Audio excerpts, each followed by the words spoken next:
My name is Ian Walsh, and this is Masters of the Market, joined with John Pack from Howell Properties. Appreciate having you on today. Thanks for having me. And as you guys have been following the other interviews during the week, you've given us really good insight into some. I mean, you guys are one of the biggest developers in the area. I know, let's give some background here to what you guys have accomplished. I'm gonna have to refer to my notes because you guys have a lot in there. So originally, Gary Jonas was one of the founders of Howell Properties, and he comes from a mortgage background, as you had mentioned. Prior to 2008, they had grown so big on the East Coast that they were bought out by a national bank. They partner with the national bank. Partner with the national bank. Yeah, partner. So you're talking, I mean, to be that big, I mean, I'm in the lending industry. I know how big I am, and we're one of the biggest in this area, but I mean, I'm in the tri-state area. To say the East Coast, at the primary level, you're talking ungodly amounts of mortgages being done and money. Yeah. So you guys rolled into now acquisition development and your own self-sustaining platform.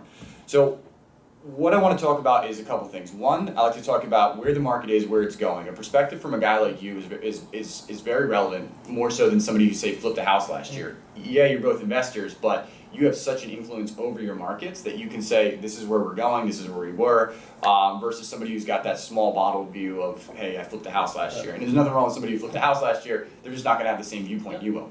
So talk to me, like, when you got in the game, 2010 is when you started with Howell Properties. Where was the market then? Where is it now? Where is it going from the perspective of, actually from not just development, but from the management and the other companies you guys own in-house? What do you see right now going on? So, when we first started, we really, I'd say, we had we had about 30 units or so when I started. Mostly, again, same places we still look for now in our big developments. We look for even when we're doing single families and duplexes. Main Street, young professionals, college students, things like that. Something where it's not going away and you minimize your risk and you can always have people living there. Right? So we really started more so, I'd say, at Temple more than anything. Oh, wow. Right? We were one of the first developers, I'd say, putting the high-end house at Temple. I mean, where I went to college, we did not have stainless steel appliances, granite countertops, right? I was lucky to have had a ceiling. That's right. Yeah, so it was bad. But now all of a sudden, everybody else started building that too. And we didn't want to be the older properties there. So while we built our portfolio there, we said, you know what, now it's becoming oversaturated, let's move. When everybody starts doing one thing, we want to do the next. Do the other, that's right. So they all moved into Temple. We said, you know what, this is a great opportunity to get out now. We probably still could have made money there, and they're probably still making money, but we moved over more so University City, and then from there we branched out to do other things. We're in Fairmount, we're in Northern Liberties, we're pretty much all over the city now. And that really allowed us to start doing our bigger buildings. I see. So it worked out really well for us. So from the market, from a high level perspective on the market, what's the difference between what you saw? So I mean, I think it's safe to say, I think it was 2011, that was the official bottom, right, from the 2008 craziness. So what did you see from 2011 till today, and where are we now, and then where do you guys think we're going? How are you adjusting your business for, it can't stay this good forever, right? So what are you doing from your guys' perspective and saying, hey, what's coming down the pipe, how are we adjusting? So things definitely changed, right? So when we were buying, I don't know whether you want to call it luck or foresight, whatever, is the fact that we were buying cheap. Whether we were getting land cheap, old buildings cheap to renovate, and then by the time you fix them up, we were able to refinance and then go and move on to our next project, right? You can't really do that anymore. Now, so you're buying at peak prices. Right. So from 2011 to now, we went from being able to build at a certain price point to now those prices keep creeping up. There's so much work and so much construction going on that construction costs are higher, acquisition costs are higher. Everything is increasing that all of a sudden we used to look for a 15 plus cash on cash return on money that all of a sudden we're like, it's hard to find, right? If we find it now, it's a gem. That's hard. Now we're looking for, if we have to find a 12%, we'll do that. Now, hopefully it's in a better location as well. Sure. But, so those things change. We have to look at a little bit lesser criteria and start to look at different areas.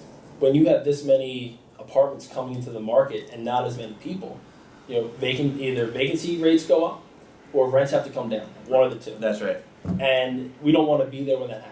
But the one thing that we help do to protect ourselves, when somebody else is building the same type of product, or ideally in our situation we hope that's a inferior product to ours, they're still priced higher. We want to go, what is the market for our apartments? How can we be 10 to 15% cheaper? Okay. And if we can do that, I would rather be a little bit cheaper and protect our downside and always be rented than have some vacancies and just try to get high numbers. And then your back end money depends on those high numbers, and now you have a whole different problem. Yeah. So that's really interesting. That's how you adjust a business. I was wondering some of the bigger guys, because we have a pretty good scope of different developers that we work with in different capacities, or I know, and everybody's got a little bit of a different feel there. So you guys, you're saying if I make money here and it still goes to here, I'm good. Yeah.